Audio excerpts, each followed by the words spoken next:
चलो चलो चलो चलो चलो, पढ़ाई की बातों में आ जाओ कृपया करके, है ना। आए,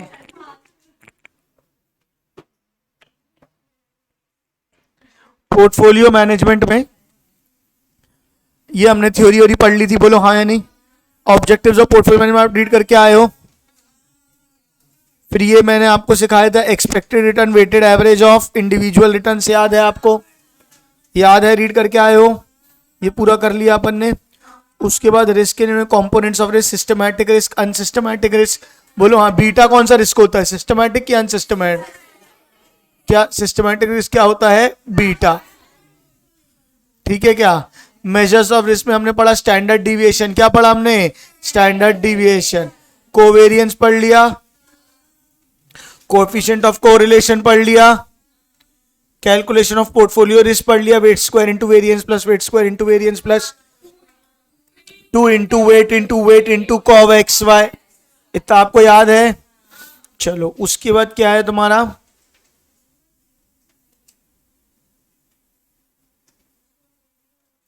मार्कोविट्स मॉडल पढ़ लिया।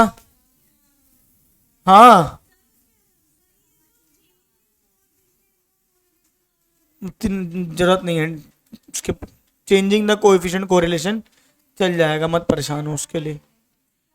रिस्क पेनल्टी हो गया है, बोलो हाँ। फिर उसके क्या है, स्टैंडर्ड डिविएशन, ये वाला भी हो गया अपना, बोलो हाँ। लिमिटेशंस ऑफ मार्कोविट्स मॉडल, ये कैपम पढ़ा आपने, ये रीड करा आपने, ये पक्का समझ आ गया? ये इक्वेशन वगैरह का डेरिवेशन पढ़ने की जरूरत नहीं है, बहुत ज्यादा करने की जरूरत भी नहीं है। कैपम अजम्पशंस, कैपम अजम्पशंस, हाँ ये भी हो गया। प्रॉब्लम्स विद कैपम, ये पढ़ा कि नहीं पढ़ा? आ गया समझ में? डाउट्स हैं? ठीक है, अब ये मुझे पढ़ाना है security market line, right?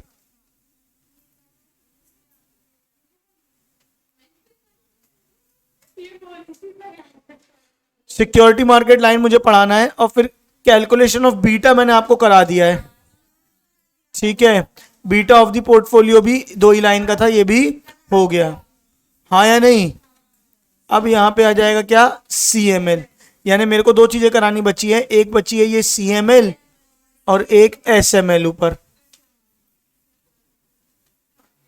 SML, 2 चीजें बची है, बोलो हाँ। एक बची है CML, एक बची है SML, और क्या है?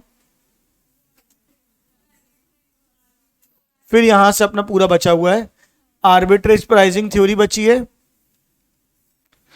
Sharp single and multi index model बचा है।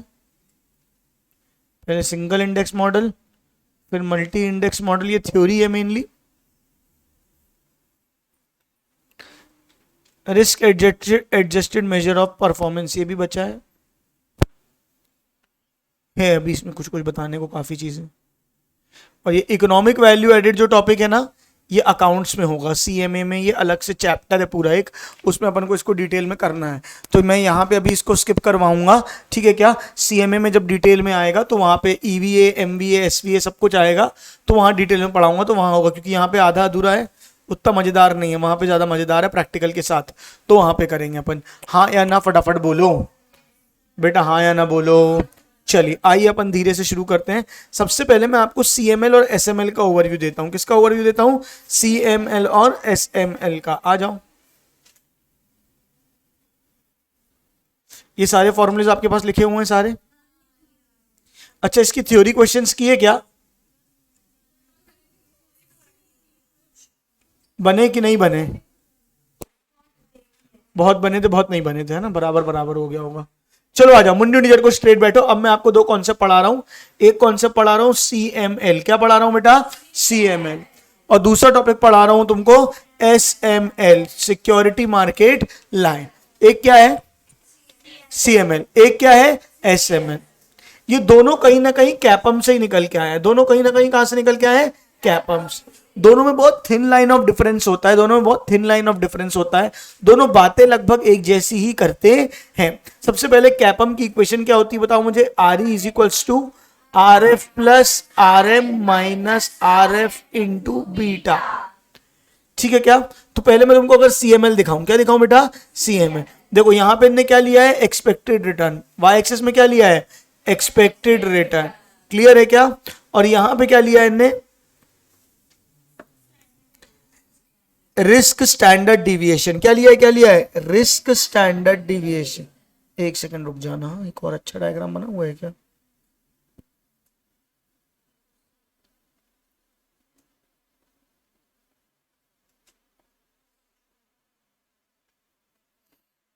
ठीक है, पहले एसएमएल देखते हैं। पहले क्या देखते हैं? एसएमएल। एसएमएल बोले तो सिक्योरिटी मार्केट लाइन। क्या क्या क्या? Security market line. इसने वाई एक्सेस में क्या लिया है? Expected return. क्या लिया है? Expected return. और इसने एक्स एक्सेस में क्या लिया है? बीटा। एक्स एक्सेस में क्या लिया है? बीटा। मुझे बताओ रिस्क फ्री रिटर्न का बीटा कितना होता है? आरएफ का बीटा कितना होता है, बता सकते हो क्या? आरएफ का बीटा, हाँ, आरएफ का बीटा यानी रिस्क फ्री इन्वेस्टमेंट का बीटा कितना होता है? 0। अरे पढ़ाया हुआ है यार। रिस्क फ्री का बीटा कितना होता है? 0। मार्केट का बीटा कितना होता है? 1। अब मार्केट से ज्यादा रिस्की स्टॉक है तो 1 से ऊपर होगा, मार्केट से कम रिस्की स्टॉक है तो 1 से 0 होगा, और बिल्कुल भी रिस्की स्टॉक नहीं है तो बीटा कितना होगा? 0। बात समझ में आ रही है? तो अगर आरएफ है तो बीटा कितना होगा? 0। तो 0 बीटा में मान के चलो आरएफ है। तो अगर ये आरएफ है, 8% रिटर्न मिलता है आरएफ में, तो ये 8% रिटर्न का बीटा कितना होगा? 0। हाँ, अब जैसे जैसे बीटा बढ़ेगा वैसे वैसे रिटर्न भी क्या होगा? बढ़ेगा। जैसे जैसे बीटा बढ़ेगा वैसे वैसे रिटर्न भी क्या होगा? बढ़ेगा।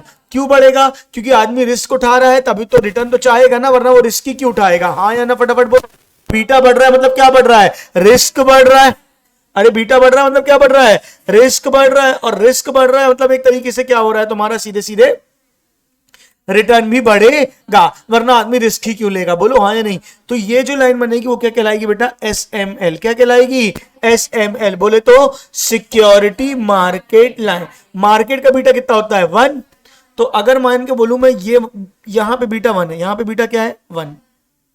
तो ये क्या था? यहां बीटा 0 है, तो ये क्या था? आरएफ। ये क्या था? आरएफ। सॉरी ये गलत बनी है लाइन, यहां से 0 में ये आरएफ था, बोलो हाँ या नहीं? और ये 1 है तो ये क्या हो जाएगा? R M. ये क्या हो जाएगा? आर एम, क्योंकि 1 बीटा किसका होता है? मार्केट के रिटर्न का। बोलो हाँ या नहीं? अब 1 से ऊपर जाओगे तो आपका रिटर्न भी क्या होता चला जाएगा? बढ़ता चला जाएगा। तो ये होता है सिक्योरिटी मार्केट लाइन। ये क्या होता है? Security market line. ये आरएफ है, बोलो हाँ या नहीं? ये क्या है तुम्हारा? बीटा क्या है? 1। ये बीटा क्या है तुम्हारा? 1। जहां पे 1 बीटा है वो क्या है? आरएम है। अब जैसे जैसे बीटा बढ़ेगा वैसे वैसे मार्केट से ज्यादा रिटर्न भी बढ़ता जाएगा। अच्छा, सबसे कम रिटर्न क्या हो सकता है? आरएफ। सबसे कम रिटर्न क्या हो सकता है? आरएफ। तो सिक्योरिटी मार्केट लाइन हमेशा शुरू कहां से होगी? आरएफ से। कहां से शुरू होगी? आरएफ से। ये तुम डायग्राम देख सकते हो, देखो 0 बीटा में ये क्या है बेटा? आरएफ। दिख नहीं रहा है? 1 बीटा में ये क्या है बेटा? आरएम। तो ये क्या हो गया? मार्केट का रिटर्न। ये काहे का रिटर्न हो गया? मार्केट का। और ये हो गई तुम्हारी सिक्योरिटी मार्केट लाइन। ये क्या हो गई तुम्हारी? Security market line. Did you get it और नॉट? फटाफट बोलो। नहीं कि हाँ? आ जाओ देखते हैं। For well diversified portfolio. Diversified portfolio मतलब एक पोर्टफोलियो यहां पे अलग अलग जगह पैसा लगाया है। अगर अलग अलग जगह पैसा लगाएंगे तो क्या होगा? रिस्क। अरे 2 प्रकार के रिस्क होते हैं, सिस्टमैटिक और अनसिस्टमैटिक। डाइवर्सिफाइड पोर्टफोलियो में क्या होगा? अनसिस्टमैटिक रिस्क कट जाएगा, खत्म हो जाएगा। तो एक वेल डाइवर्सिफाइड पोर्टफोलियो में सिर्फ कौन सा रिस्क बचेगा? सिस्टमैटिक। यानी क्या बचेगा? बीटा। अरे हाँ बोलना यार। For a well diversified portfolios unsystematic risk tends to go to 0 and the only relevant risk is systematic risk measured by beta. Since we assume that investors are concerned only with the expected return and risk, the only dimension of a security that needs of concern are expected return and beta. Risk और return का combination देखना है। किसका combination देखना है? किसका? Risk और return का। और जब रिस्क और रिटर्न का कॉम्बिनेशन देख रहा हूं तो एक सीधी सी बात ये समझ में आ रही है कि रिस्क तो सिर्फ कौन सा बचा है? बीटा। अरे रिस्क तो कौन सा बचा है? बीटा। अनसिस्टमैटिक रिस्क तो कट गया, तो अल्टीमेटली हमको किसका कॉम्बिनेशन देखना है? बीटा और रिटर्न का। अरे काहे का? बीटा और return. We have seen that all investments and all portfolios invested in lie along a straight line in a return to beta space. To determine this line, we need only to connect the intercept, यानी कि beta zero, यहां इसको क्या बोलते हैं? Intercept. इसको क्या बोलते हैं? इंटरसेप्ट। क्या बात समझ में आ रही है? And the market portfolio, these 2 points identify the straight line shown in the figure below. ये होते हैं, ये इन्होंने वो दिया है घुमा के, ये एक सब सॉल्व करके बनेगा वही कैपम ही बनेगा। बोलो हाँ या नहीं? तो इन्होंने ये बनाया, the first point on the line is riskless asset with a beta of 0। Beta कितना है? बीटा कितना है? 0। तो जो रिटर्न है वो कितना हो जाएगा? RF।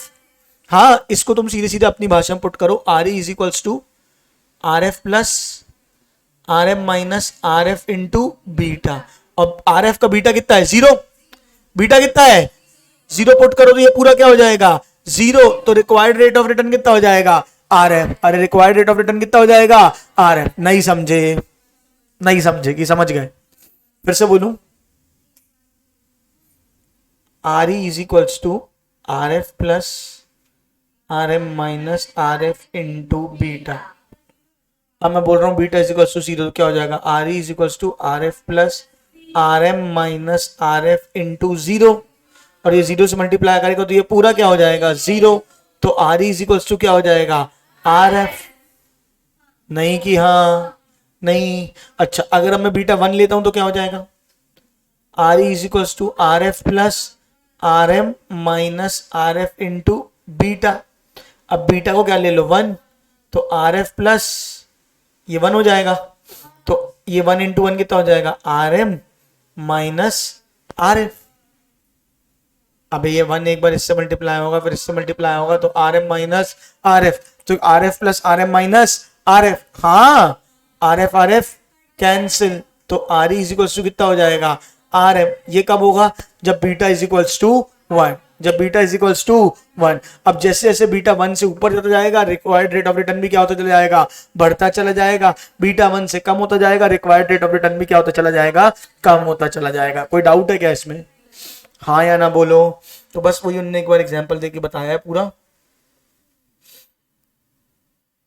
ये RE is equals to RF plus RM minus RF into beta. This is a key relationship. It is called security market line. It describes the expected return of all assets and portfolios of assets, efficient or not. The difference between the expected return or any two assets can be related simply to the difference in beta. एक security से ज्यादा return आ रहा है और दूसरी security से कम return आ रहा है, तो सीधी सीधी सी बात है, दोनों का बीटा क्या होगा? अलग अलग होगा। तो वही बोला है कि अगर दो सिक्योरिटी में अलग अलग रिटर्न आ रहा है तो उनके बीटा के डिफरेंस आप आइडेंटिफाई कर सकते हो। द हायर द बीटा, ये लाइन है, the higher the beta, the higher must be the expected return. The relationship between beta and expected return is linear, यानी कि डायरेक्ट। जितना बीटा बढ़ेगा उतना एक्सपेक्टेड रिटर्न बढ़ेगा, जितना बीटा कम होगा उतना एक्सपेक्टेड रिटर्न कम होगा। Are you all there with me और नॉट? हाँ या ना बोलो, बोलो बच्चों। अब मैं चाहता हूं इसको एक बार रीड कर लो, इंपॉर्टेंट है बहुत ये। एसएमएल को आराम से रीड करना टाइम लेके। अभी जो उसका नाम क्या था? Security market line. अब क्या है? Capital market line. अब समझना, कैपिटल मार्केट लाइन ने क्या बोला पता है?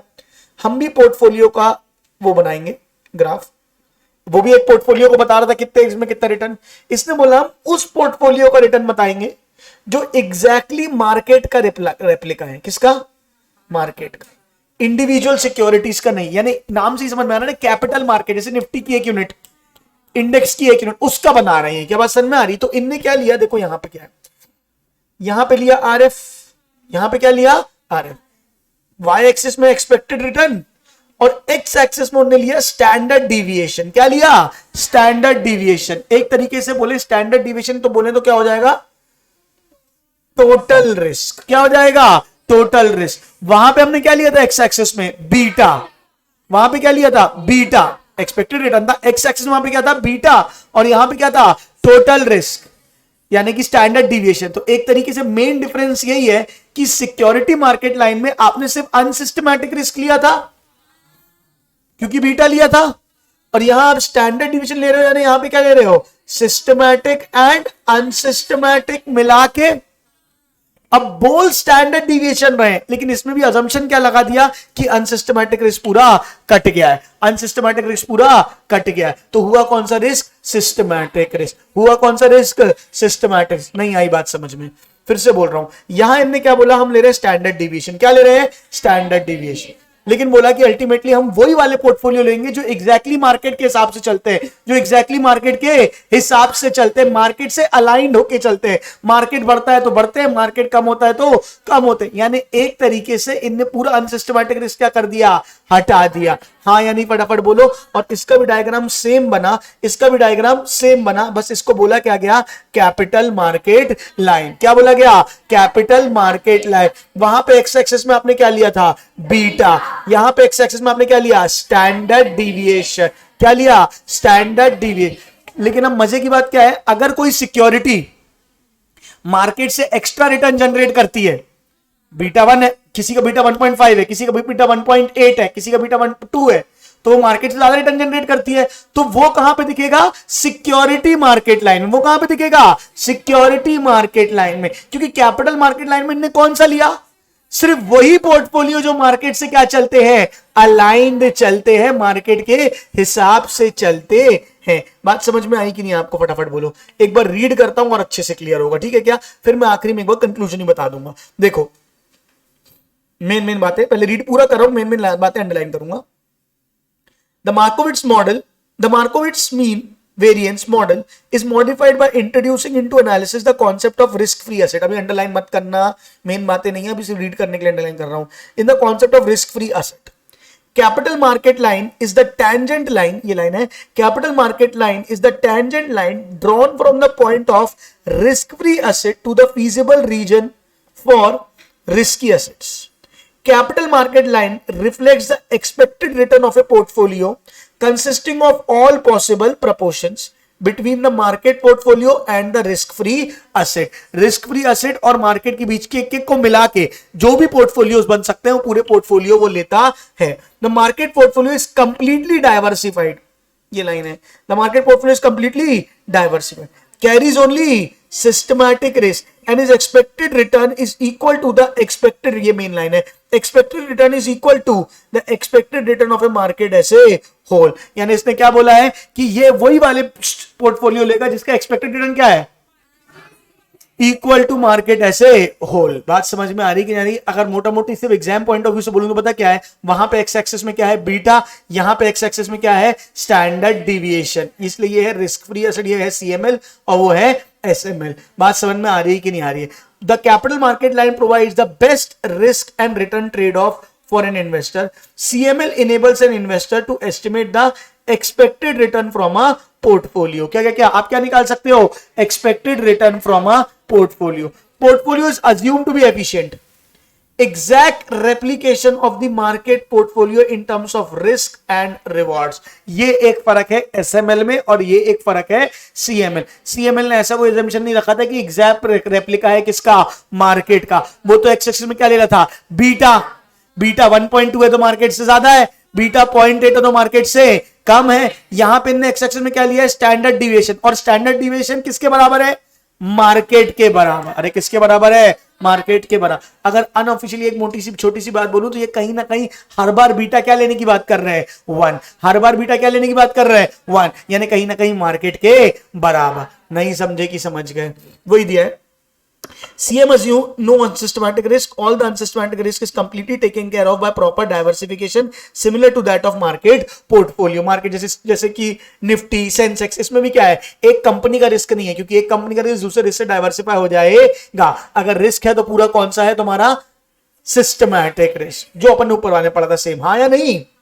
Capital market line estimates the return for a portfolio based on the total risk root, that is it assumes existence of perfect correlation between the portfolio return and the market return। क्या है, perfect correlation between portfolio return and market return. मान लिया हमारे market का return, हमारे portfolio का return उतना ही return रहेगा जितना किसका है, मार्केट का। ये पहली वाली बात हो गई ना, एग्जैक्ट रेप्लिका ऑफ मार्केट। नहीं आई बात समझ में, चौथा क्या है, इंडिविजुअल सिक्योर, अच्छा ये देखो, अब ये मेन बात आ गई, इससे तुमको समझ में आएगा मेन फर्क। Individual security does not lie on capital market line, individual security does not lie on capital market line, क्योंकि उनका रिटर्न क्या होगा, मार्केट से ज्यादा या मार्केट से कम, तो वो यहां कहीं ऐसे ऐसे लाई करेंगे, बोलो हाँ या नहीं, क्योंकि क्या है, वो एग्जैक्ट मार्केट का रिटर्न कॉपी नहीं। लेकिन पोर्टफोलियो ऐसा बना दिया है कि ये पोर्टफोलियो का रिटर्न निकाला तो वो क्या आ गया, एग्जैक्ट मार्केट जितना आ गया। नहीं समझ में आई बात, आई कि नहीं आई, फिर से बोल रहा हूं, एक इंडिविजुअल सिक्योरिटी सीएमएल में लाए ही नहीं करेगी। क्यों नहीं करेगी, क्योंकि उसका रिटर्न एग्जैक्ट रेप्लिका मार्केट से, लेकिन हमने, इनका कहना है हमने पोर्टफोलियो ऐसा बना दिया है कि जो क्या है, एग्जैक्ट रेप्लिका ऑफ मार्केट, कुछ ऊपर वाले खरीदे कुछ नीचे वाले खरीदे, एवरेज आउट करके कहां पे आ गया, exact on capital market line. नहीं आया, some extend unsystematic associated with their returns, ठीक है क्या मेन। अब मैं चाहता हूं आप 2 मिनट का समय लें, खुद से इसके डिफरेंस बिटवीन पढ़ें, जितना समझ में आता रीड करें, नहीं तो मैं तो करूंगा ही, फिर जल्दी से रीड करो इसको, अच्छे से ध्यान से रीड करना, करता हूं, ठीक है। Hello, capital market line uses standard deviation, that is total risk across the x-axis. Security market line uses beta or systematic risk across the x-axis. That is the part of the total risk which is common to the whole of the market. एक ने standard division लिया, एक ने क्या लिया, beta लिया। ये तो मैं चिल्ला चिल्ला के बता रहा हूं, बोलो हाँ नहीं। दूसरा क्या है, nature of portfolios, it uses only efficient portfolios, that is one which is perfect replication of the market portfolio in terms of risk and reward. ये भी मैं चिल्ला चिल्ला के बोल रहा हूं बहुत देर से। Security market line uses both efficient and non efficient portfolios. कोई डाउट है क्या? तीसरा, every point on the capital market line is a proportional combination between risk free rate of return and the market return. combination of risk free rate and market rate. इसमें कोई और risk नहीं है, मतलब इनने ये बोला है कि एग्जैक्ट रेप्लिका है किसका, मार्केट का। तो ये सीधे सीधे क्या है, एक तरीके से ट्रेड ऑफ है। क्या है, ट्रेड ऑफ, कॉम्बिनेशन ऑफ क्या, risk free return and market return. जितना मार्केट की आप एक पैसे लेके बैठे हो, कुछ पैसा रिस्क फ्री में लगाते हो, कुछ पैसा मार्केट में लगाते हो। जितना पैसा मार्केट का प्रपोर्शन बढ़ाते जाओगे और रिस्क फ्री का कम करते जाओगे, आपका रिटर्न क्या होता चला जाएगा, बढ़ता चला जाएगा। और जितना मार्केट का रिटर्न कम करता, अरे यार, जितना मार्केट का रिटर्न कम करता जाओगे, मतलब इन्वेस्टमेंट कम कर जाओगे मार्केट की और रिस्क फ्री की बढ़ाते चले जाओगे, रिटर्न क्या होता चला जाएगा, कम होता चला जाएगा। मार्केट से इधर उधर नहीं भटकेगा, क्योंकि पूरा रेप्लिका किसका है, मार्केट का। बात समझ में आई? अब इन्होंने क्या बोला, it graphs all portfolios and securities which lie on end of the capital market line. ये सारी सिक्योरिटीज, जो जरूरी नहीं है कि मतलब कैपिटल मार्केट से ज्यादा रिटर्न आए, कैपिटल मार्केट से कम रिटर्न आए, सबको कवर करता है ये। बोलो हाँ या नहीं। एक बार बताओ, कैपिटल मार्केट क्या होता है? पूरा स्टॉक मार्केट को कैपिटल मार्केट बोलते हैं? हाँ, अब एक बार सिर्फ नाम सुनो, मन में सोचो, तुम्हें फर्क समझ में आ जाएगा। Capital market line, security market line, समझ पाए? इंडिविजुअल सिक्योरिटीज का जब बात हो रही है तो वो किसकी बात हो रही है, security market line. Overall portfolio, ऐसा पोर्टफोलियो जो मार्केट का रेप्लिका क्रिएट करे तो वो क्या है, कैपिटल मार्केट लाइन। जो मैं पोर्टफोलियो अपना बनाऊंगा वो एग्जैक्ट मार्केट का रेप्लिका तो होगा नहीं, वो ऊपर या नीचे होगा, और वो डिपेंड करेगा बीटा पे। बोलो हाँ या नहीं। तो हर इंडिविजुअल पोर्टफोलियो को कहां पे प्लॉट कर सकते हो आप, सिक्योरिटी मार्केट लाइन में। और ओवरऑल मार्केट को किसमें प्लॉट कर सकते हो आप, कैपिटल मार्केट लाइन। तो कैपिटल मार्केट लाइन का ये ड्रॉबैक है कि उसे कौन से पोर्टफोलियोज लेता है, एफिशिएंट। अरे नहीं आई।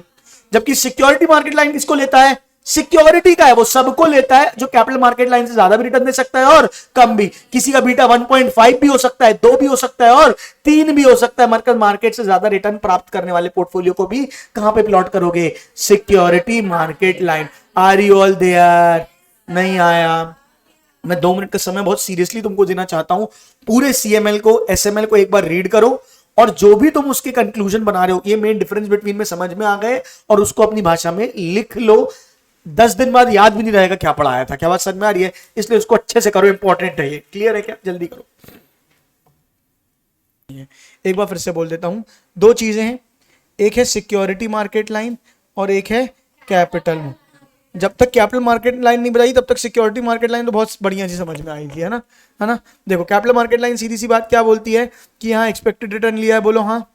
यहाँ क्या लिया है, बीटा। यहाँ क्या लिया है, बीटा। तो जीरो बीटा में क्या हो जाएगा, आर एफ। जीरो बीटा में क्या हो जाएगा, आर एफ। अब जैसे जैसे बीटा बढ़ेगा वैसे वैसे रिटर्न बढ़ेगा, जैसे जैसे बीटा बढ़ेगा आर एफ नहीं बढ़ेगा, जैसे जैसे बीटा बढ़ेगा वैसे वैसे क्या बढ़ेगा, रिटर्न बढ़। जहां पे बीटा 1 है, जहां पे बीटा क्या है, 1 है, वहां पे क्या है, ये आर एम है। इसमें कोई डाउट हो तो पूछो। पक्का। अब इनने दूसरा कॉन्सेप्ट क्या बताया, कैपिटल मार्केट लाइन। क्या बताया, कैप। ये इंडिविजुअल सिक्योरिटीज कहीं ना कहीं ले रहा था, इंडिविजुअल सिक्योरिटीज का पोर्टफोलियो, इंडिविजुअल सिक्योरिटीज का पोर्टफोलियो। इसने बोला ऑल सिक्योरिटीज लेंगे हम। क्या लेंगे, हम बनाएंगे एक एफिशिएंट पोर्टफोलियो। हम क्या बनाएंगे, एक एफिशिएंट पोर्टफोलियो।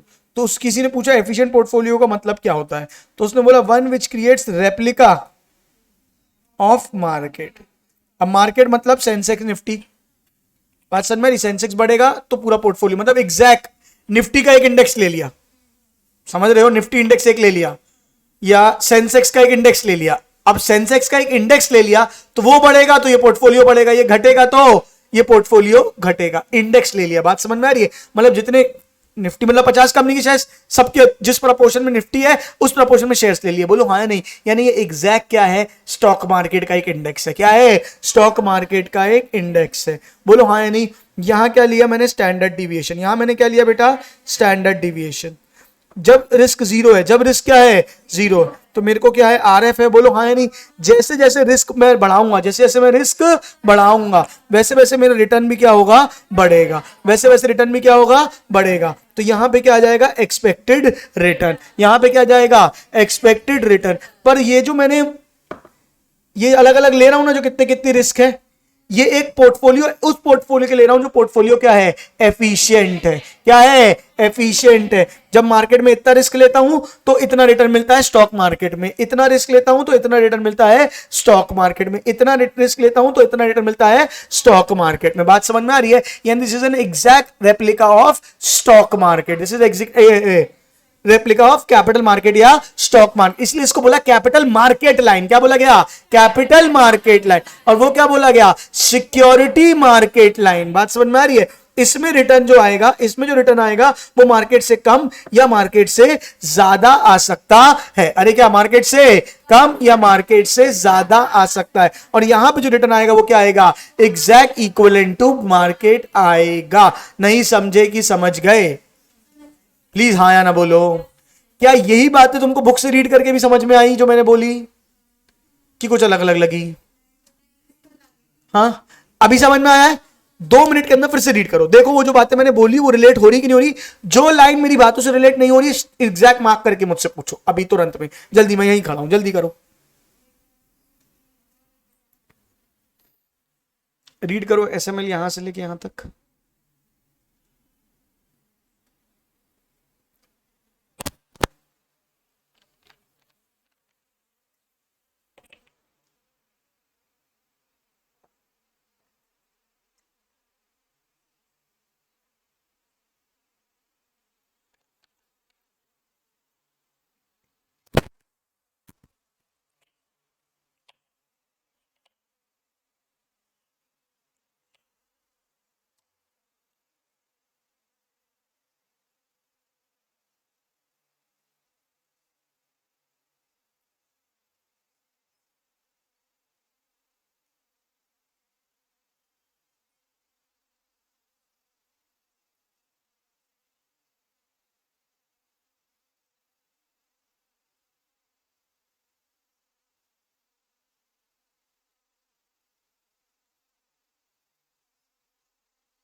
एसएमएल नहीं हुआ अभी तक, जब पूछता हूं तभी होता है तुम लोग का।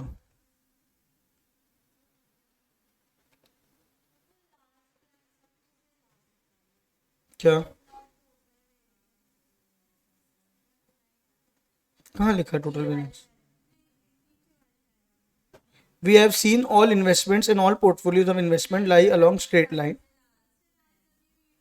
हाँ हाँ, टू डिटरमाइन. अच्छा, इसकी भी बात क्या?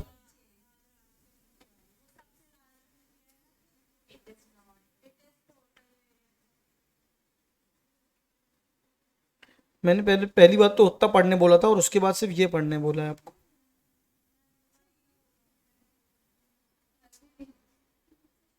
अच्छा, कौन सी लाइन नहीं सुनी वो बता देता हूं मैं.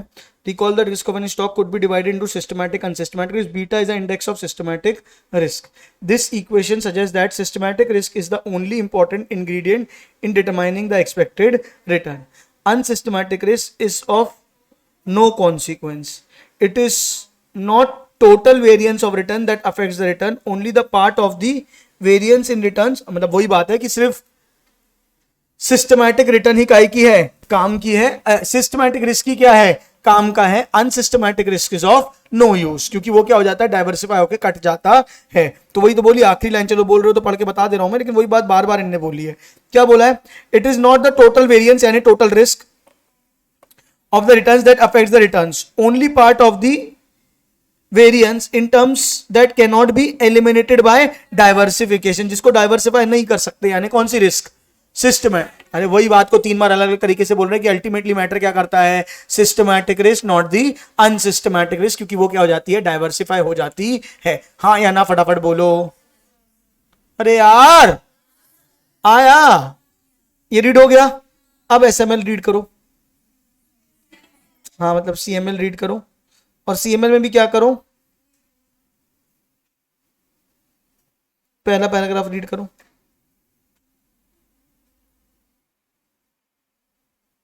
सेकेंड लाइन से रीड करो. CML is a tangent line से. और ये पर्पस और ये चारों पॉइंट्स रीड करो.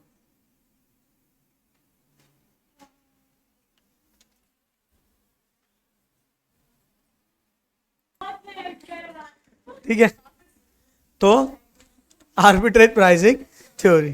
ठीक है, तो आर्बिट्रेज प्राइसिंग थ्योरी क्या करता है, एक बहुत भयंकर सी बात बोलता है. वो क्या बोलता है, तुमने एक्सपेक्टेड रिटर्न निकाला are F plus R F minus R F into beta करके. बीटा से तुमने रिस्क कैलकुलेट किया और उससे तुमने क्या निकाल लिया, आर ई निकाल लिया, मतलब एक्सपेक्टेड रिटर्न निकाल. तुमने जितने भी रिस्क सोचे कि ये हो सकता है, ये हो सकता है, ये हो सकता है, ये हो सकता है, उसको तुमने प्राइस में इनकॉर्पोरेट कर लिया होगा.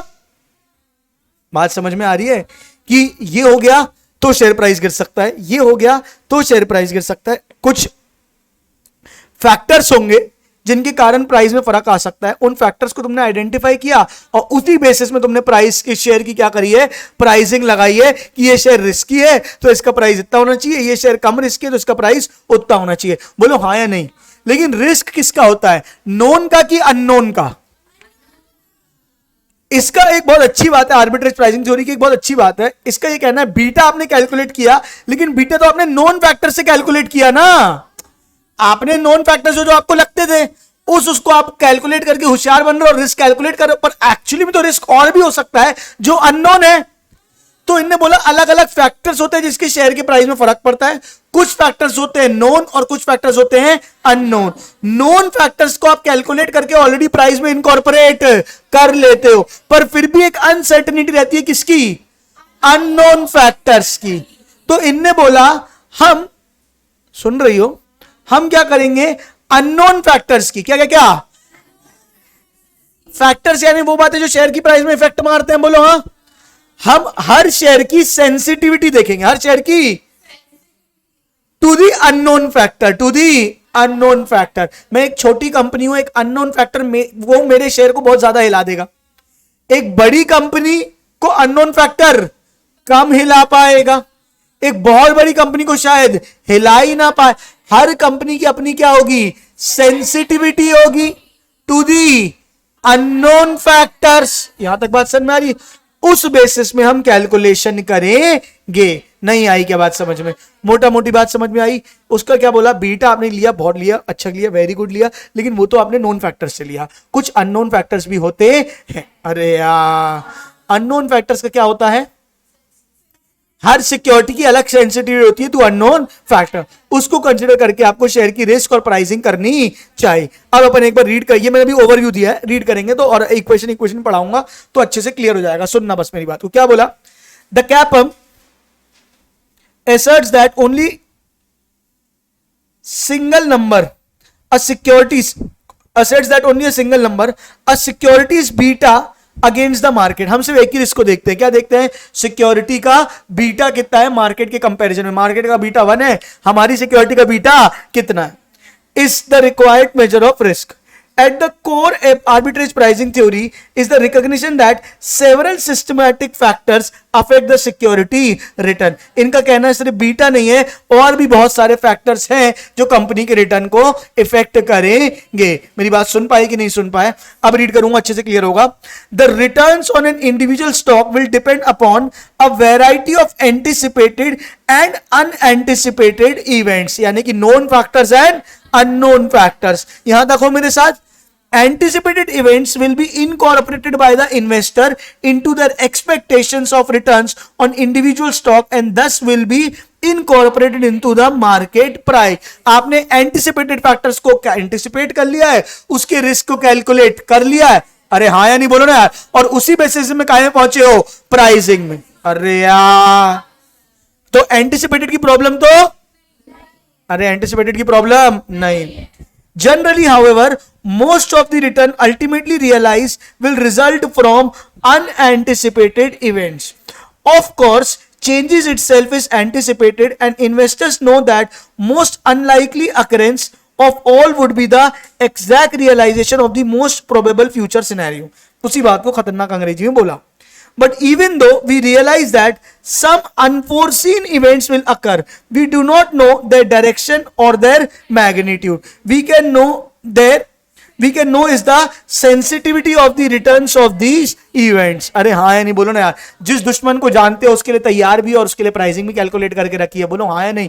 पर कुछ दुश्मन कैसे हैं? अननोन है। कुछ इवेंट्स कैसे हैं? अननोन है। जिसको आप अननोन है तो उसको कैलकुलेट ही नहीं कर सकते, ना उसका टाइप पहचान सकते हो, ना उसका मैग्नीट्यूड। अरे यार, बस क्या पहचान सकते हो? सेंसिटिविटी। बात समझ में आ रही है? ठीक है क्या? ये एक इंसान है, इसको कौन सी बीमारी लग सकती है, उसकी दवाइयां ये खा रहा है, पर कौन सी बीमारी नहीं लग सकती, उसकी तो कोई मतलब एंटिसिपेटेड नहीं है जो बीमारी, उसके बारे में तो पता नहीं है। क्या बात समझ में आ रही? लेकिन हाँ, एक बेसिक ये आइडिया है कि इसका इम्यून सिस्टम वीक है, इसको एक्स्ट्रा बीमारी जम के लग जाती है। मेरा इम्यून सिस्टम स्ट्रांग है, मेरे को एक्स्ट्रा बीमारी जम के नहीं लगती। बस यही पता लगा सकता हूं ना। तो she is more sensitive and I am less sensitive to the unanticipated risk. वैसी सिक्योरिटी के लिए हाँ या ना बोलो। Systematic factors are the major sources of risk in portfolio return. Actual returns depend upon the same set of common factors, but this does not mean that all portfolios perform identically. Different portfolios have different sensitivities to these factors. Systematic returns तो सभी को आते हैं। अरे GST आया सबको आया, नोटबंदी हुई सबको हुई, पैंडेमिक आया सबको आया, तो सिस्टमैटिक रिटर्न तो सबको आते हैं। और जो अनएंटिसिपेटेड है वो भी कौन से है? सिस्टमैटिक ही है। फिर से बोल रहा हूं, रिटर्न दो प्रकार के, कौन से? सिस्टमैटिक और अनसिस्टमैटिक। सिस्टमैटिक की बात चल रही है। सिस्टमैटिक में भी क्या है? एंटिसिपेटेड और अनएंटिसिपेटेड। एंटिसिपेटेड को तो आपने बीटा में ले लिया, कैलकुलेट कर लिया, कोई दिक्कत नहीं। अनएंटिसिपेटेड को आपने कैलकुलेट नहीं की, लेकिन वो अनएंटिसिपेटेड जो आएगा, किसी एक पे आएगा कि सब पे आएगा? आएगा सब पे, लेकिन सबकी सेंसिटिविटी क्या होगी? अलग अलग। वही बात वो इतनी देर से घुमा घुमा के बोल रहे हैं। Because the systematic factors are primarily sources of risk, it follows that they are the principal determinants of the expected as well as the actual returns on portfolio. It is possible to see that actual return R on any security और portfolio में be broken into 3 constituent parts as follows. Main ये है, equation देख रहे हो, R is equals to E plus B into F plus E, एक capital E और एक स्मॉल E। समझ में आया? क्या बोला? R is equals to E plus B F plus E, और एक है कैपिटल E और एक है small.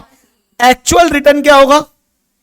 Expected return plus variations. अरे यार एक्चुअल रिटर्न क्या होगा, जो सोचा था वो प्लस वेरिएशंस। वेरिएशंस पॉजिटिव भी हो सकते हैं और नेगेटिव। नहीं आया कि आया, तो actual expected return plus B into F. Small B क्या है, security sensitivity to the change of the systematic factor, और एफ क्या है, the actual return on the systematic factor. यानी सीधे सीधे बोलूं, expected return plus sensitivity into factor. अरे यार आप किसी फैक्टर के लिए कितने सेंसिटिव हो, आप किसी फैक्टर के लिए कितने सेंसिटिव हो, और वो फैक्टर कितना आया, अब तो आ गया तो पता चल सकता है ना यार।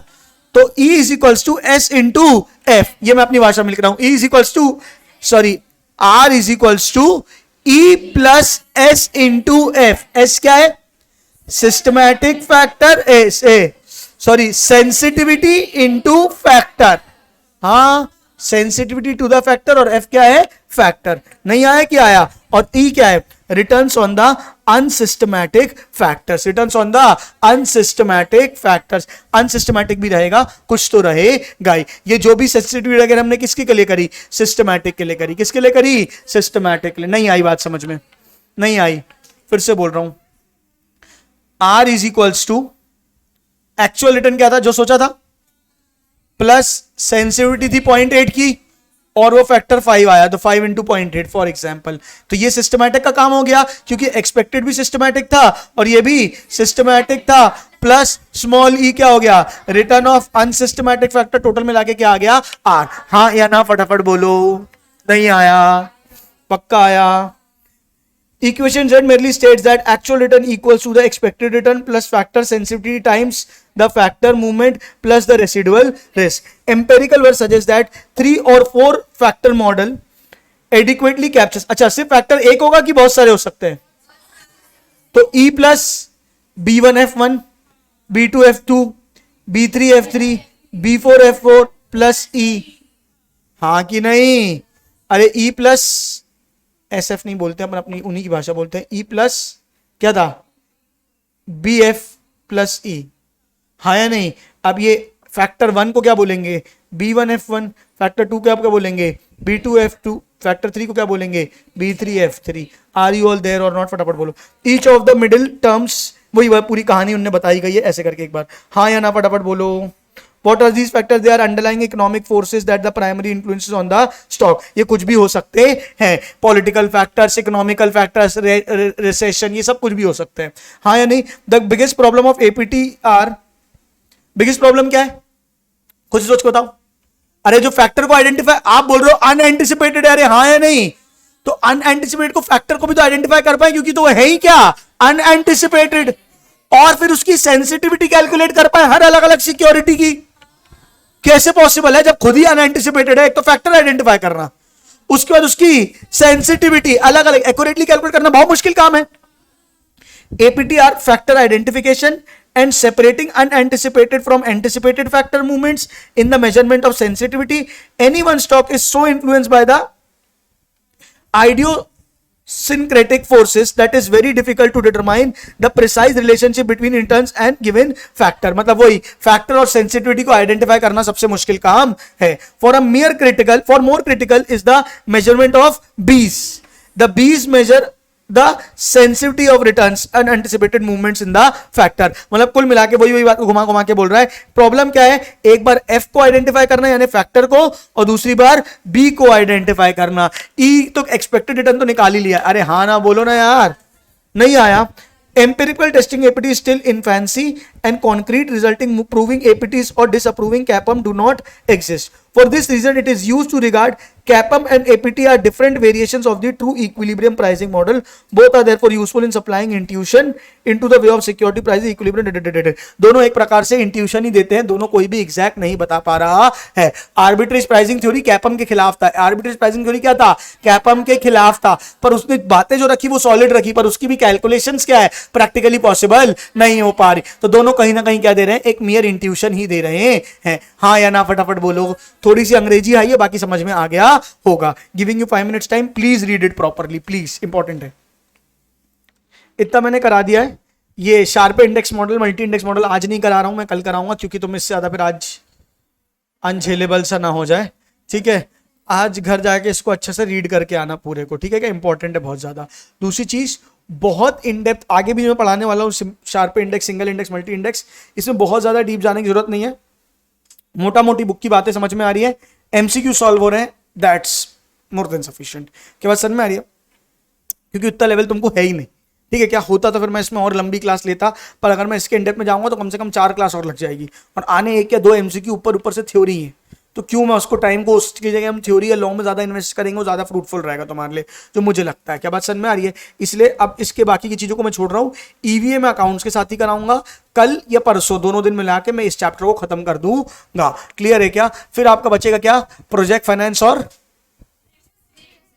जितनी जल्दी इसको खत्म करेंगे। मैंने सीएमए को रोक रखा है कुछ दिनों से, काफी दिन से हमने सीएमए नहीं पढ़ा है, पर जान मुश्किल रोक रखा था कि एटलीस्ट एक चीज कवर हो जाए, तो थोड़ा एक साइड से ये हो जाएगा कि हाँ ये सब्जेक्ट कंप्लीट हो गया, नहीं तो आधे आधे घंटे दोनों पढ़ पाते हैं तो ना ये हो पाता है फुल फ्लेजेडली, ना वो हो पाता है। तो अल्टीमेटली अब ये हो जाएगा जैसे ही एफएम खत्म होगा, मतलब मेरी जो अपेक्षा है वो है 25 तारीख के पहले पहले मैं खत्म कर दूंगा एफएम, या 25 मार्च तक, फिर 26 मार्च से मैं चालू कर दूंगा क्या, तुम्हारा सीएमए, ठीक है क्या। और अगर माता रानी ने चाहा तो 25 मार्च तक हम एसएम भी कंप्लीट कर देंगे, लेकिन एसएम को एक आध दिन ज्यादा लग सकता है, तो 31 मार्च में मोटा मोटी टारगेट लेके चल रहा हूं एफएमएसएम कंप्लीट करने का। तब तुम्हारा एफएमएसएम का सिलेबस पूरा कंप्लीट हो जाएगा। जिस दिन सिलेबस कंप्लीट होगा उस दिन मैं आपको बताऊंगा कि आपको कैसे एफएमएसएम को आगे तैयार करना है। मेरी बात मानना, पूरे 2 महीने मिल रहे हैं एफएमएसएम के लिए, पूरे 2 महीने। अगर ये बात मैं बोल दे रहा हूं, अगर चाहते हो कि पास हो जाए और एग्जामिशन चाहते हो ना, सिर्फ 3 रीडिंग पूरे मॉड्यूल की, मिनिमम 3 रीडिंग मॉड्यूल की और 3 सॉल्विंग एमसीक्यू बुक की, एंड इट इज पॉसिबल। क्या बात समझ में आ रही है? एक बार तो अभी हो ही गया है, एमसीक्यू भी हो गया है, टेस्ट भी होते गए हैं, सारे हो जाएंगे सब। क्या बात समझ में आ रही है? जो बचे एक आध चैप्टर के टेस्ट वो साथ साथ में चलते जा रहे हैं जैसे चैप्टर कंप्लीट हो रहा है, ठीक है क्या। 3 रीडिंग मॉड्यूल की और 3 बार एमसीक्यू की बुक, 2 मॉक। एग्जामिशन बहुत करीब है आपके। जो पास में बच्चे हैं जिनकी एग्जामिशन आई है अभी पिछले अटेम्प्ट में ही दिसंबर में, है ना, उनसे मैं मिलवाऊंगा, बताऊंगा कि कैसे आई उनकी एग्जामिशन, क्या किया था, कितना था, कैसे था, सारी चीजें। क्या बात समझ में आ रही है? और उनको इतना इनडेप्थ हुआ भी नहीं, तुमको ज्यादा इनडेप्थ कराया मैंने, उनको फिर भी थोड़ा कम, उसमें रीडिंग में कम कराता था। अब यहाँ पे तुमने बोला कि नहीं भैया रीडिंग ज्यादा चाहिए, तो यहाँ पे इस बार मैंने ज्यादा लाइन बाय लाइन रीडिंग कराई है। पिछले टाइम तक मैं इतनी रीडिंग नहीं कराता था, इस बार हम मॉड्यूल की एक एक लाइन पकड़ के चले क्लास में भी। क्या बात समझ में आ रही है? तो तुम्हारा बेटर ही कवरेज हुआ है। क्या बात समझ में आ रही है? सिर्फ 60 डेज इसके बाद रगड़ देना। एसएलसीएम हो गया तुम्हारा कंप्लीट, ऑलमोस्ट एक ही चैप्टर बचा है शायद से कुछ, बाकी सब कंप्लीट है। उसके पास, उसके लिए भी तुम्हारे पास 60 महीने बचे हैं, सेम रूल। लेकिन अब ये तुम सोचोगे कि 60 डेज में करें 3 रीडिंग, तो गलत है। अभी करो। क्यों? क्योंकि बाकी तो चैप्टर जब कंप्लीट होंगे तब उसकी चालू करोगे ना। नहीं आ रही बात समझ में? अभी मैं मार्च के बाद, 31 मार्च के बाद 1 अप्रैल से तुमको पूरा टारगेट्स बना के दूंगा कि कैसे क्या क्या कैसे कैसे करना है। तुम सुबह से दोपहर तक कोचिंग आओ, 2 बजे तक कोचिंग ना हो, 3 बजे चले जाओ यहां से, 4 बजे घर पहुंचो, 5 बजे घर पहुंचो, 5 के बाद तुमको कैसे कैरी ऑन करना है। अब तुम कुछ भी बोलो, तुम्हारे नंबर ऑफ सब्जेक्ट्स तो कम हो गए ना। अब देखो, मैं एक सीधी सीधी बात है, मैं एक चीज फील करता हूं, आमतौर पे क्या होता है ना, रोते रोते रोते रोते रोते रोते हमारा नेचर हो जाता है रोने वाला। हम कंप्लेनिंग होते जा रहे हैं, जहां पे कंप्लेनिंग नहीं होना है वहां पे भी क्या होते जा रहे हैं, कंप्लेनिंग। और जब भी कंप्लेनिंग का जस्ट ऑपोजिट क्या होता है, ग्रेटफुल होना। तो बहुत इंपॉर्टेंट है कि आप ग्रेटफुल होएं। आप बात करें अपने बाकी दोस्तों से जिन्होंने आपके साथ सीएसईटी क्लियर किया था। कईयों ने तो जबरदस्ती जून अटेम्प्ट मिस करके कहां चले गए हैं, दिसंबर में न्यू कोर्स में। और आज आप कहां बैठे हो, मार्च में, जहां आपके 2 सब्जेक्ट एक ग्रुप के कंप्लीट होने वाले हैं। हां, और दूसरे भी 50-50 60% डन है। मतलब सीएमए दिख रहा होगा ज्यादा, पर ज्यादा नहीं है। थ्योरी थ्योरी बची, प्रैक्टिकल मैंने करा दिया उसका मेजरली, जिसमें माथा पच्ची वाला काम था। थोड़ा बहुत बचा है, वो आ जाएगा, मतलब 15-20 अप्रैल तक वो भी निपट जाएगा। और अभी तुम्हारा मतलब तुम्हारे पास बहुत टाइम है। अब तुमको क्या है, तुमको रोना छोड़ना है। पहली चीज तो माहौल जैसा बनाओगे अपने दिमाग का, अपने आसपास का वैसा बनेगा जो मैं फील कर रहा हूं कि अरे भैया तुम मानो ना, कल तक तुम्हारी क्लास 4 सब्जेक्ट की लग रही थी, अब 3 की हुई, अब 2 की हो जाएगी। तुम्हें घर जा, भले तुम 2 बजे छूट रहे हो, 3 बजे 4 बजे ही घर पहुंच रहे हो, पर पहले तुम्हें 4 सब्जेक्ट रिवाइज करने होते थे, अब 3 करने हैं, फिर 2 करने होंगे। हां, और धीरे धीरे ये कम होगा। तो क्या चाहते हो? याद रखना, एक जो सिनेरियो को समझ के उसको ग्रेटफुल लेके पढ़ के पास हो जाएगा, और जो रोने वाला होगा वो पढ़ते समय भी रोएगा, एग्जाम पे भी रोएगा, रिजल्ट में भी रोएगा, और फिर अगले अटेम्प्ट में फिर पढ़ते समय रोएगा। कड़वा सत्य बोल रहा हूं मैं, बात समझ में आ रही है? तो क्या हो गया है उसका शुक्र मनाओ, क्या करना है उसकी प्लानिंग करो, जो नहीं हो पा रहा है उसके लिए परेशान मत हो। बात समझ में आ रही है? तुम्हारा एसएलसीएम कंप्लीट हो गया ना, सबसे कठिन सब्जेक्ट एसएलसीएम होता है, किसी से पूछ लेना, सबसे कम मार्क्स एसएलसीएम में ही आते हैं। और एसएलसीएम कंप्लीट हो गया ना, तो अब तुम्हारे पास कम से कम रिवीजन चल रहा है ना, तुम्हारा फुर्सत हो रहे हो ना धीरे धीरे। अब पहली बार में रिवीजन में, दूसरी बार में रिवीजन में कम टाइम लगता है, तीसरी बार में और कम टाइम लगता है। अगर तुम हर बार उतना ही टाइम दे रहे हो तो तुम गलत हो ना यार। याद रखना, आज तुम किस चीज के लिए पढ़ रहे हो बताओ? इसके लिए पढ़ रहे हो कि क्या बोर्ड एग्जाम तक, क्या है मेन फाइनल एग्जाम तक याद रहे, एग्जाम सीएस के एग्जाम्स तक नहीं। आज तुम सब भूल जाओगे। आज तुमको ऐसे पढ़ना है कि मैं कैसे अपनी पढ़ाई को इतना छोटा कर दूं कि वहां पे 1.5 दिन में पूरा रिवाइज कर लूं। ये की है, समझ रहे हो? अपनी पढ़ाई को इतना छोटा कर, छोटा कैसे होता है? जो चीज को 2 बार पढ़ चुके हो, तीसरी बार में कम टाइम लगेगा। मेन पैराग्राफ के सामने शॉर्ट नोट बना चुके हो, पेपर दे चुके हो, ये सब करके आप कर क्या रहे हो? ये अपने आप को आप उस 1 दिन की छुट्टी के लिए तैयार कर रहे हो। और जिसने ऐसी तैयारी करी, ये बॉटम लाइन रूल बना लो मेरी बात का, ये मैं बहुत की बात बोल रहा हूं। ये अगर तुमने बॉटम लाइन अपने दिमाग में आज पढ़ते समय बिठा ली ना, तुमको एग्जाम में इतनी आसानी होगी और तुम हंसते खेलते पास हो जाओगे। Trust me. आज पढ़ते समय क्या सोचना है कि अगर आज इसको पढ़ने में 1 घंटा लगा है तो अगली बार कितना लगना चाहिए? आधा, और उसकी अगली बार कितना लगना चाहिए? 15। और वो कैसे होगा? जितना छोटा कर पाओ, जितना साइड में लिख पाओ, जितना समरी लिख पाओ, जितना मल्टीपल टाइम्स रिवीज कर पाओ, उतना। कि 1.5 दिन पहले की जो तुम्हें 1.5 दिन की छुट्टी मिल रही है ना, उस 1.5 दिन में तुम पूरे सिलेबस को एक बार क्या कर पाओ? Go through. और अगर तुम गो थ्रू किए तो तुम्हें अगले दिन तक सब याद रहेगा ना। प्रॉब्लम क्या है कि भैया याद नहीं रहता, समझ तो सब आ गया है।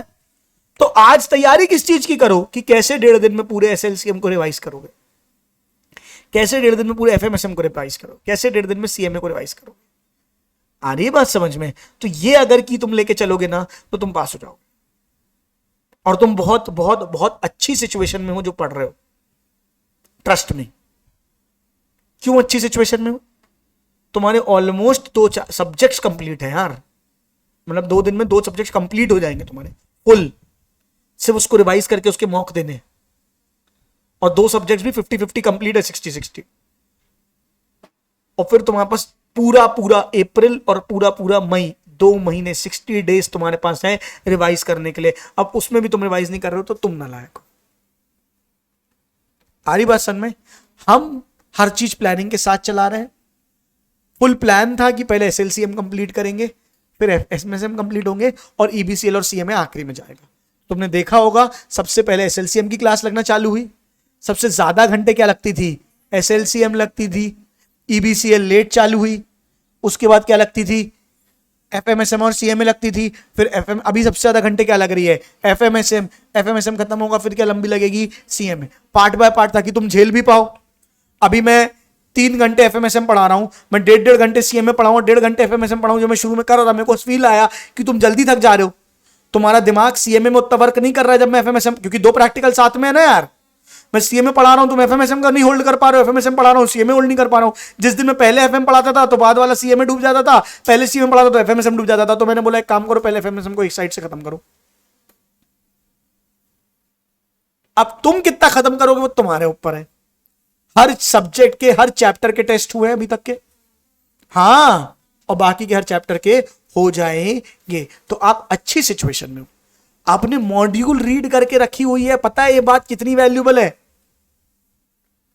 क्या होता है ना, कैसे बताऊं, एक बार एक चिड़िया थी, बताता हूं ये कहानी मैं हर बार ही बताता हूं। हर बार एक चिड़िया थी और एक मेंढक था। मेंढक की कहानी सुनिए ना, बोलते मेंढक का कुआं, कुएं का मेंढक, मेंढक का कुआं नहीं, कुएं का मेंढक। तो वो कहावत कहां से आई है? तो एक बार एक मेंढक था और वो कुएं में था, तो उसने ऐसे आसमान में देखा, तो उसको दूसरे मेंढक ने बोला तेरे को पता है आसमान कितना बड़ा है? बोलता हाँ इतना गोला। चिड़िया आई, चिड़िया ने पूछा बता आसमान कितना बड़ा है? उसने बोला ये जितना बड़ा कुआं है ना इतना बड़ा। बोलती पागल है क्या, बहुत बड़ा है। तो बोलता हाँ हाँ कितना होगा? 2 कुएं जितना। बोलती नहीं भाई आसमान बहुत बड़ा है। तो बोलता हाँ हाँ कितना बड़ा होगा? 100 कुएं जितना। बोलती नहीं भाई तू समझ नहीं रहा है, आसमान वाकई में इससे भी बहुत ज्यादा बड़ा है। तो बोलता है तुम क्या बोल रहे हो, ये क्या होगा? 1000 कुएं जितना, लाख कुएं जितना, करोड़ कुएं जितना। बोलती नहीं भाई आसमान उससे भी बड़ा है। तो बोलती नहीं रहने दे भाई कुछ भी बोल रहा है तू। मेंढक बोल रहा है चिड़िया को। चिड़िया ने बोली एक काम कर, चल मैं तेरे को दिखाती हूं कि आसमान कितना बड़ा है, हाथ पकड़ तेरे को कुएं से बाहर निकालती हूं। तो मेंढक ने बोला चलो देख के आते हैं। जैसे मेंढक ने चिड़िया का हाथ पकड़ा, चिड़िया उसको ऊपर लेके जाने लगी, तो उसके जो बाकी के मेंढक थे ना वो हंसने लगे। बोलते हैं पगला है, जब यहीं से दिख रहा है आसमान इतना बड़ा है तो क्या देखने जा रहा है ऊपर आसमान? पगला है इसकी बातों में, आ गए चिड़िया की बातों में। ठीक है क्या, यहीं से दिख रहा है आसमान इतना बड़ा है, वो लगी है बनाने में कि बड़ा है और ये मान मान के जा भी रहा है देखने। तो उस मेंढक ने भी हाथ छोड़ दिया, बोले रहने नहीं जाना। तो तब से वो सारे मेंढकों के लिए आसमान उतना ही बड़ा है। बात समझ में आ रही है? अगर चिड़िया पे ट्रस्ट कर लेते और ऊपर आ जाते तो शायद पता चल जाता कि आसमान कितना बड़ा है। क्या चाहकर भी चिड़िया वर्ड्स में बता सकती है, समझा सकती है मेंढक को? किसी भी एग्जाम्पल के थ्रू समझा सकती है क्या? क्या फर्क है, चिड़िया ने आसमान देखा। बात समझ में आ रही है? तो तुमको अगर मैं कुछ कई बार बात बता रहा हूं तुमको लगता है अरे यार ये उससे बातें हैं तुम बोल रहे हो, तो मैं तुमको बताना चाह रहा हूं कि नहीं बेटा मैंने देखा है, वाकई में आसमान बड़ा है और मैं किसी भी वर्ड्स के थ्रू तुमको वो समझा सकता नहीं हूं। एक ही तरीका है कि तुमको मुझ पर ट्रस्ट करना पड़ेगा। और चलो देख के आते हैं ना, और जब देख लेंगे तो पता चल जाएगा। और हमेशा कोई ना कोई ऐसा इंसान होगा जो तुमको रोकेगा कि आसमान देखने मत जाओ, कुछ नहीं है यहीं से तो दिख रहा है। और ये हर किसी के लिए है। ऐसी बहुत सारी चीजें जो मैंने नहीं देखी है, जो मेरे को मेरा कोई सीनियर जो मुझसे ज्यादा जानता है वो बताएगा। किसी भी फील्ड में हो सकता है, तुम किसी फील्ड में मुझसे ज्यादा जानते हो, तुम मेरे को बताओगे और तुम कभी मेरे को देखना मैं क्यों देता हूं हाँ बताओ क्या है, क्योंकि मुझे पता है ना, मुझे सब कुछ नहीं पता। और कुछ चीजें ऐसी हैं जो इमेजिन नहीं की जा सकती जब तक एक्सपीरियंस ना की जाए।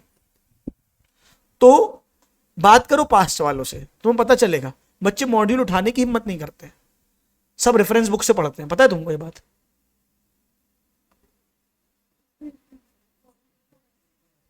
हाँ, मॉड्यूल से पढ़ना बच्चों को बहुत कठिन लगता है कि इतनी गंदा प्रेजेंटेशन, इतनी सारी थ्योरी, इतनी सारी लाइनें लिखी हुई, हम कैसे पढ़ें। अब तुमने पहले दिन से ही मॉड्यूल उठाई है, तुम्हारे मन में कोई तकलीफ ही नहीं है।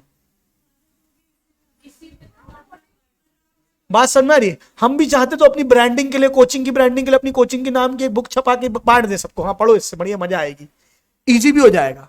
लेकिन अल्टीमेटली मॉड्यूल इज मॉड्यूल, सत्य है ये, सत्य। बात समझ में आ रही है? तुमने मॉड्यूल से पढ़ा है, एक बार पूरी मॉड्यूल तुमने रीड कर ली है, this is a very plus point, very very plus point. हाँ, अब तुम इसको कितनी बार मल्टीपल टाइम्स रीड करके अपनी स्ट्रेंथ में ला सकते हो वो। और मैं बोल रहा हूं पास होने के सपने मत देखो,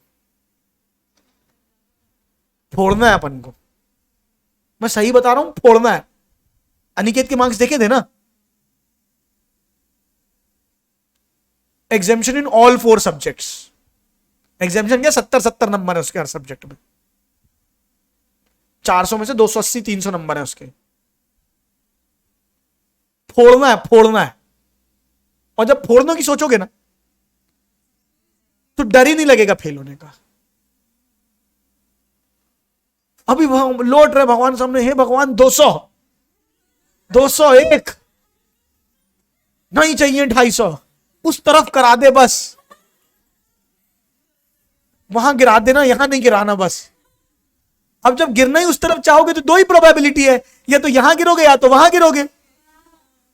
अब बनाओ ना सपना 280 300, तो दो प्रोबेबिलिटी है, 280 टच करोगे या 280 टच नहीं करोगे। 280 टच नहीं भी करे तो पास तो होगे ना। शाहरुख खान की एक लाइन है कि जब तक आसमान के सपने नहीं देखोगे तब तक 10th फ्लोर में भी नहीं पहुंचोगे। तुम जाने ही 10th फ्लोर में जा रहे हो, अबे बेसमेंट में बैठे रहोगे। बात समझ में आ रही है? तो एक्चुअली में ग्रेटफुल रहो, तुम्हारे पास फैसिलिटीज हैं, तुम्हारे पास सुविधाएं हैं, रिसोर्सेस हैं, टाइम है, अच्छी प्रिपरेशन हो चुकी है। मैं तुमको दिखाऊंगा, बच्चे मैसेज करते हैं यूट्यूब में, जो पढ़ते हैं मैसेज करते हैं कि भैया आज हम पढ़ना शुरू करें तो पास हो सकते हैं क्या। और मैं उनको बोलता हूं हाँ तुम हो सकते हो, और वाकई में सच है ये कि हो सकते हो। तो जब आज से शुरू करके बच्चा पास होने के सपने देख रहा है, तुम तो आगे हो, जितने भी देख रहे हैं सब तो आगे हैं। बात समझ में आ रही है? तो ट्रस्ट करो, अच्छा कर रहे हो, मेहनत कर रहे हो, सही दिशा में मेहनत करो, लेकिन रो रो के मत करो यार। तुम पे कोई ऐसा कष्टों का पहाड़ नहीं टूटा है। हमारी आदत हो जाती है इतना गंदा मुंह बनाने की, भैया हमारी तो जिंदगी, बोले पता नहीं कौन सा तुम पे वो जुल्म ढाया जा रहा है दुनिया के द्वारा। अरे तुमने खुद चुना अपना जुल्म यार। हमने बोला था सीएस करो, किसने बोला था सीएस करने? तुमने खुद चुना, पता था ना इतनी पढ़ाई करनी पड़ती है। और रो रो के पढ़ोगे ना तो याद भी नहीं रहेगा। चेरिश करो पढ़ाई को, इंजॉय करो। हां कभी थक जाओ तो परेशान होना लाजमी है, पर एक दिन कि 7 दिन परेशान है, इसलिए मैंने एंटरटेन करना भी छोड़ दिया। अरे एक दिन रो तो मैं चुप कराऊंगी, हाँ यार ठीक है यार भाई कोई बात नहीं, परेशान हो मैं रिलैक्सेशन दे देता हूं, कोई बात नहीं। फिर मेरे को समझ में आया पिंकी मैम क्या करती थी और मैं क्या करता था। वो मेरे को इनका काम ही, मैं बोलता था यार बेचारे परेशान है, थोड़ा कम पढ़ा देता हूं मैं। बोलती थी आप पढ़ाओ, इनका काम ही है रोना, ये रोते ही रहेंगे। आप नहीं पढ़ा के अपना सिलेबस डिले करा रहे हो। मत सुनो इनकी छुट्टी की बातें, रोते नहीं हो पढ़ाते रहो। मेरे को नहीं होता, मेरे को लगता है जब तक तुम मुस्कुरा के, कोई बैठा नहीं मेरे सामने मुंह बना के बैठा पड़ा, मैं सुनाया बड़ा मेरे से होगा नहीं वो।